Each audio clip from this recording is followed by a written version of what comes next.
Dear students, all are welcome to a class on perquisites taxable in case of all employees.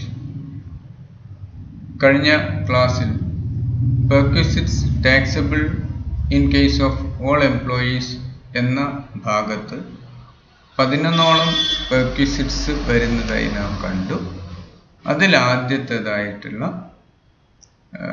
rent free accommodation എന്ന perquisite valuation എങ്ങനെയാണ് എന്ന് നന്നായി മനസ്സിലാക്കിയിട്ടുണ്ടായി.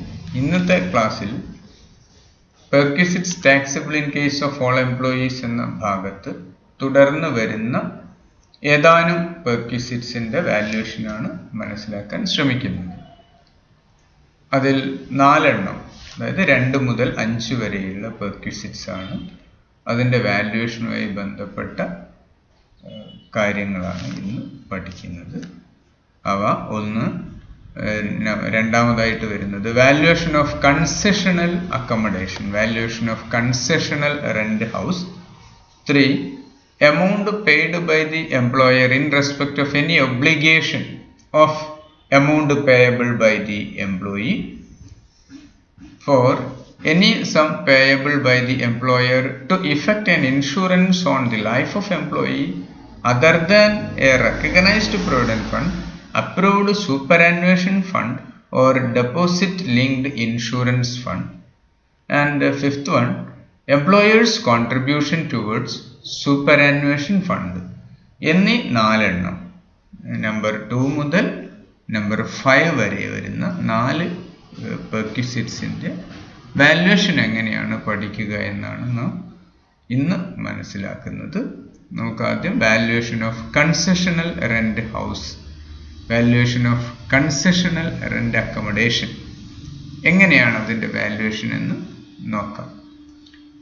കഴിഞ്ഞ ക്ലാസ്സിൽ rent free accommodation എന്ന പെർക്വിസിറ്റിൻ്റെ valuation വളരെ വിശദമായി നാം മനസ്സിലാക്കുകയുണ്ടായി. ഇവിടെ valuation of concessional rent accommodation എന്ന് പറയുമ്പോൾ പേരിൽ നിന്ന് തന്നെ മനസ്സിലാകുന്നുണ്ട്, അക്കോമഡേഷൻ ഫെസിലിറ്റി എംപ്ലോയിക്ക് പ്രൊവൈഡ് ചെയ്യുന്ന സമയത്ത് മുഴുവനായിട്ട് ഫ്രീ ആയിട്ടല്ല ആ ഫെസിലിറ്റി പ്രൊവൈഡ് ചെയ്യുന്നത്. ഒരു നിശ്ചിത എമൗണ്ട് എംപ്ലോയിയിൽ നിന്ന് ചാർജ് ചെയ്യുന്നുണ്ട്. അതുകൊണ്ടാണ് ആ ഒരു ഫെസിലിറ്റിയെ valuation of concessional rent house അല്ലെങ്കിൽ valuation of concessional rent accommodation എന്ന് പറയുന്നത്.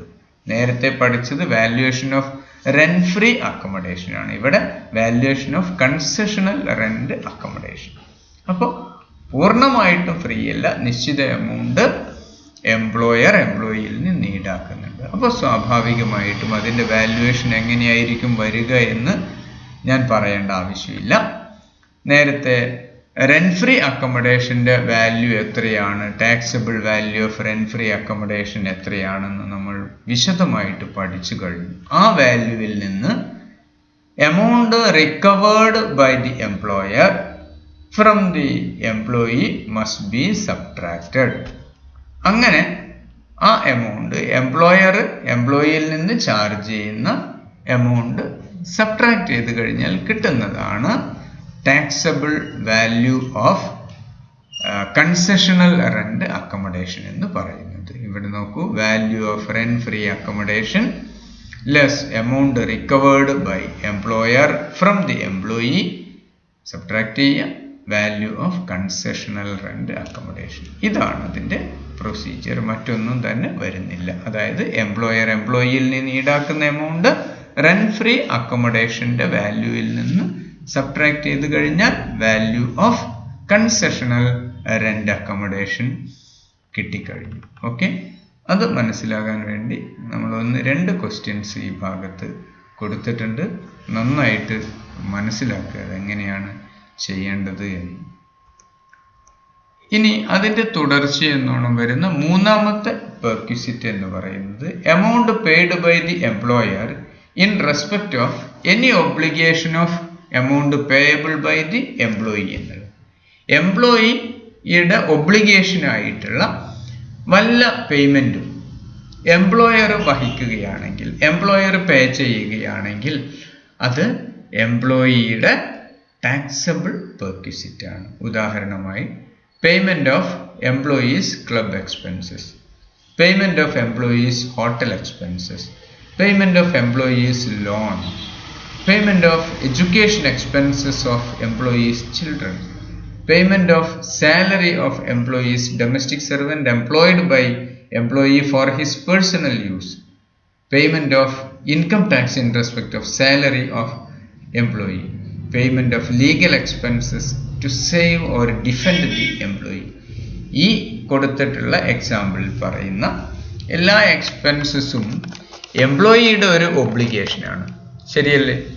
ആ എംപ്ലോയിയുടെ ഒബ്ലിഗേഷൻ എംപ്ലോയർ വഹിക്കുകയാണെങ്കിൽ ചില പ്രത്യേക സാഹചര്യങ്ങൾ കാരണം എംപ്ലോയർ അത് അടയ്ക്കേണ്ടി വരുന്നു.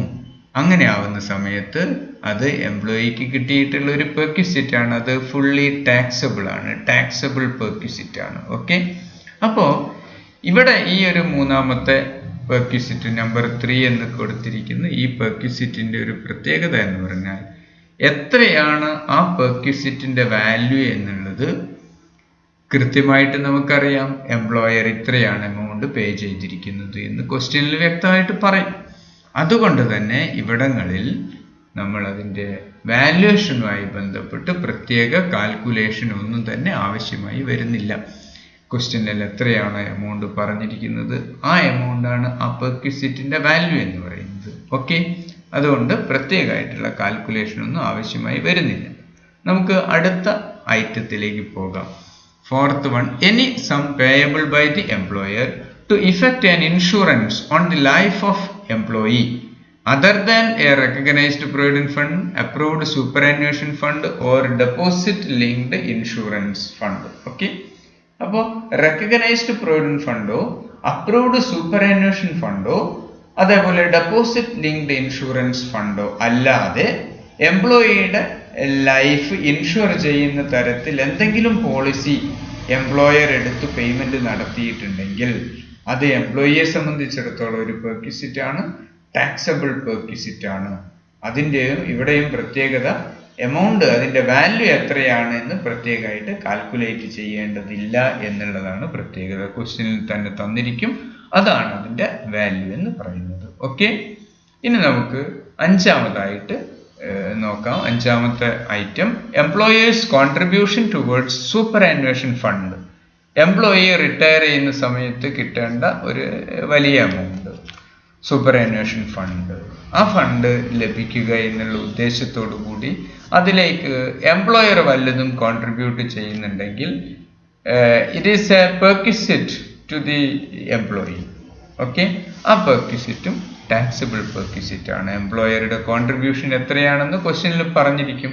ഇവിടെയും അതിൻ്റെ വാല്യുവേഷനുമായി ബന്ധപ്പെട്ട് സെപ്പറേറ്റ് കാൽക്കുലേഷൻസ് ഒന്നും തന്നെ ആവശ്യമായി വരുന്നില്ല. ഓക്കെ, ഈ അഞ്ചാമത്തെ പെർക്വിസിറ്റ് വരെയുള്ള കാര്യങ്ങളാണ് നമ്മൾ ഇന്ന് മനസ്സിലാക്കാൻ ശ്രമിക്കുന്നത്. തുടർന്നുള്ള ഭാഗങ്ങൾ അടുത്ത ക്ലാസ്സിൽ നമുക്ക് പഠിക്കാം. ഈ ഭാഗമെല്ലാം കഴിഞ്ഞ സ്ലൈഡിൽ കണ്ടിട്ടുള്ള ക്വസ്റ്റ്യൻസ് ഒക്കെ നന്നായിട്ട് ചെയ്തു പഠിക്കുക. Okay, thank you.